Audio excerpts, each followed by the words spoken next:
Hello everyone, this is Abby Small and our channel is MC Deck Discussions, and today we have our final deck for Magneto in the aspect of pool. So this will make all 5 aspects, and so I will be putting together a video that ranks the 5 different aspects specifically to the decks that I've created.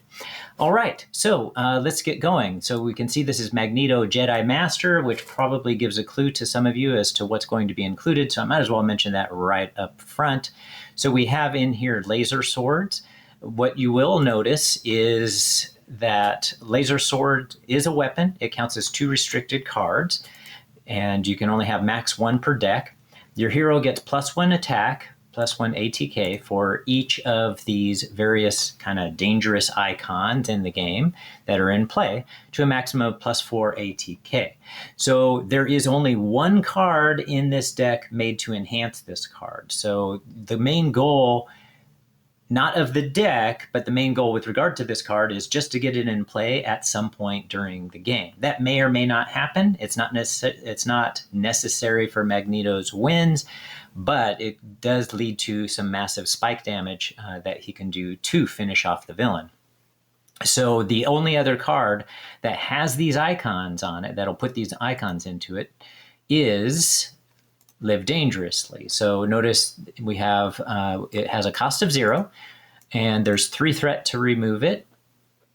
And it has victory 0, and each identity gets a +2 hand size and these 4 icons. So this card is not meant to be played until you're ready to go after the villain at the end. The nice thing is, though, if you do happen to play it early, you can remove it fairly easily because it only has 3 threat. So remove that 3 threat, this card's out of the game, and then you're no longer planning on using laser swords. So laser swords, though, is pretty much meant to be a game finisher. Again, not necessary actually to use in the deck, but it's one of those things that if it's convenient to, you get it out and play, and then you get your whole kit set up with most of your supports, including Utopia, which has, if each of your allies has the X-Men trait, increase your ally limit by 1. Don't generally care about that. Most of the allies in here are X-Men, but I have 2 that are not, Nick Fury and Lockjaw. But it has this response. This is what we truly care about with regard to Magneto. After an X-Men ally enters play, exhaust Utopia, ready an X-Men character. So notice we have 11 allies, 9 of which are X-Men allies. So that is meant to allow Magneto to ready. So speaking of which, let's go ahead and look at Magneto stats. So we has a hand size of 6 on his alter ego side, hand size of 5 on his hero side, hit points, 10 hit points. He has 2 thwart, 2 attack, and 2 defense. So not much there as far as any kind of spike, but he'll get that later on. But it's definitely a great stat line, as we know from his previous times. Okay, Lockjaw is included for the same reasons as usual. Same with Nick Fury. You can always watch the other videos with regard to them. And we have a great array of X-Men allies here that all have, all can do something potentially great for him, but their biggest purpose is to ready Magneto. In addition, included in this deck, first let me finish off the support that is added. We also have the X-Jet. The X-Jet is always important in my Magneto decks, but especially important in this case. Let's go to why that is. So if we look at the upgrades that are included, we have, I'm just going to mention them. We already mentioned laser swords, but then I'm going to mention 2 more and then get to the important one in this case. So healing factor is an actual important one, right? So this is a fantastic card, cost of 3.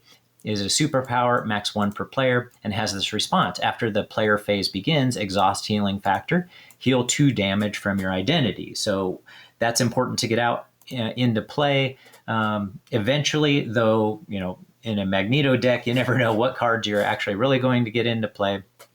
But it's a great card to get into play, which helps to continue to make your resources effective. So notice my resources are different than normal. I don't have the 3 basic resources. We have, Magneto's own 2 resource cards, but then we have the 3 pool resource cards. So self-confidence, self-control, and self-preservation, all of which are very similar. It's just one of them is a physical resource card, one's a mental, and one is an energy. So if we look at self-confidence as an example, you can only have one of each of these in your deck, and you can double the number of resources this card generates if your identity has sustained less than 5 damage. That tends to be pretty easy to do with Magneto, especially with 11 allies in the deck. But you can triple the resources instead if you have sustained no damage. So that is very easy, of course, on your first turn. So it's great to have this card on your first turn. I tend to have, most of the game I'll have this.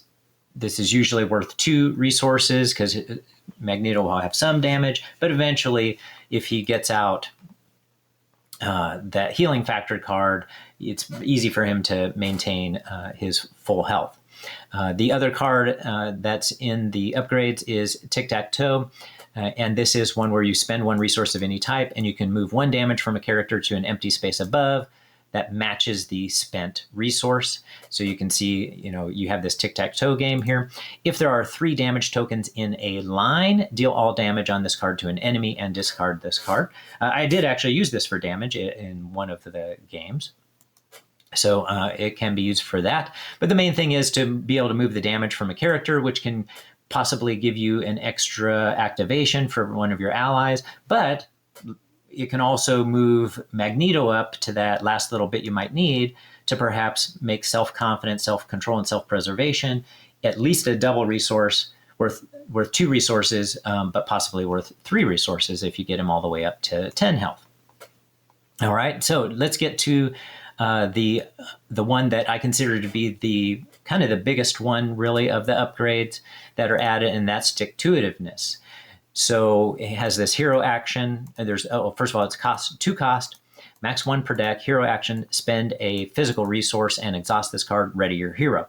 So this is why I was mentioning that the X-Jet is so critical. The X-Jet just makes it so you just always have that physical resource available to you, so that you can activate Stick-To-Itiveness and ready Magneto again.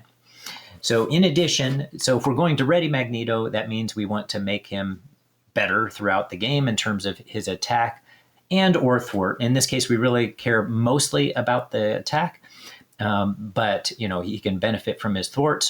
But here is how it's meant to be that his attack can be enhanced further, other than the laser swords, right? So the laser swords have that great potential, but that's meant to be a game-ending play.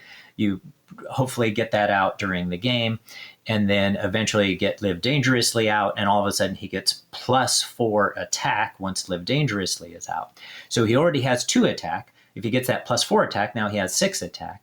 However, we also have in here 3 player side schemes, a couple of the ones that I very often put into my deck so that we can get especially Magneto's cape out into play, right? That's the one that after you resolve your magnetic pull ability, exhaust Magneto's cape and ready Magneto.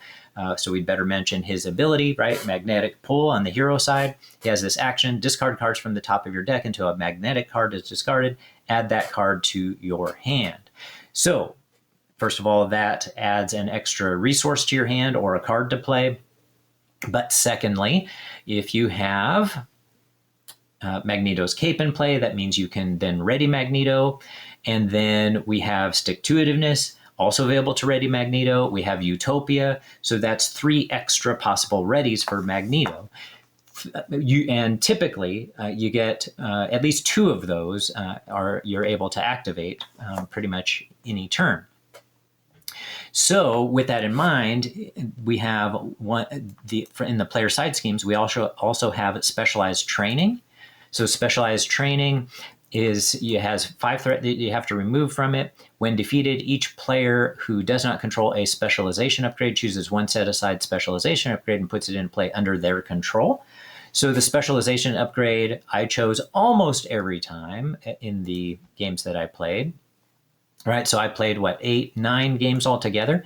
So 8 of those games, or well, I should say, every time I was able to get this card out into play to every time I was able to get specialized training out into play, the card that I chose was the Combat Specialist.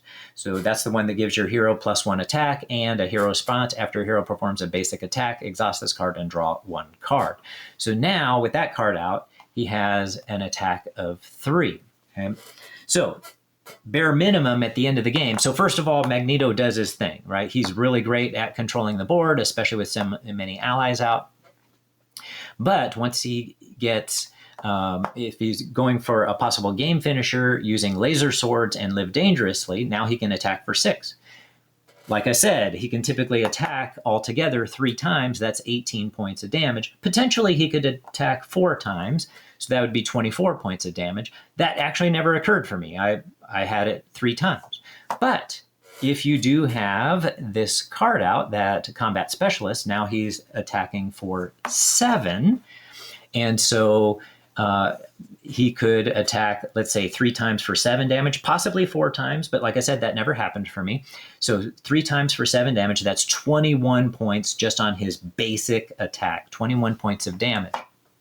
And so the biggest attack I did end up having was 32 points of damage. So it was a combination of he attacked 3 times for 7 points of damage. Now he could potentially attack for 8 on some of those times. This just never happened for me because he does have his armor. So we'll mention that real quickly, right? So with his armor, it has the magnetic ability. It has this response after resolve your magnetic pull ability.